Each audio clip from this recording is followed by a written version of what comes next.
السلام علیکم ورحمۃ اللہ وبرکاتہ۔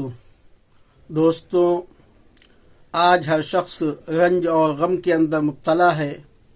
کبھی خاندان کا غم، کبھی بال بچوں کی فکر، اور اسی طریقے سے مختلف رنج و غم زندگی کے اندر لگے رہتے ہیں۔ تو ان غموں کو دور کرنے کے لیے اللہ کے نبی صلی اللہ علیہ وسلم نے ایک دعا بتلائی ہے۔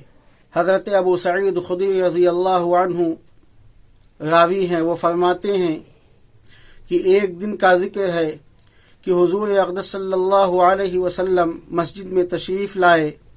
وہاں ایک انصاری صحابی ابو امامہ رضی اللہ عنہ بیٹھے تھے۔ آپ صلی اللہ علیہ وسلم نے ارشاد فرمایا کہ اے ابو امامہ، تو بے وقت مسجد میں کیوں بیٹھا ہے؟ انہوں نے عرض کیا، یا رسول اللہ، طرح طرح کے غم نے مجھے گھیر لیا ہے، میں غم کے اندر ڈوبا ہوا ہوں اور لوگوں کے قرضے میرے سر کے اوپر لدے ہوئے ہیں۔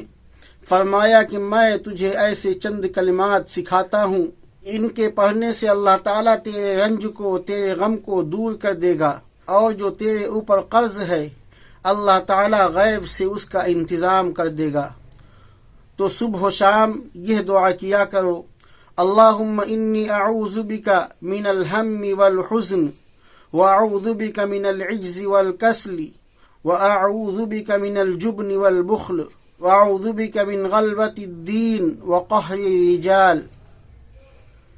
حضرت ابو امامہ فرماتے ہیں کہ میں چند ہی روز میں ان کلمات کو پڑھ پایا تھا کہ اللہ تعالیٰ نے میرے رنج کو، میرے غم کو دور فرما دیا، اور قرض کی ادائیگی کی شکلیں بھی اللہ تعالیٰ نے مہیا فرما دی۔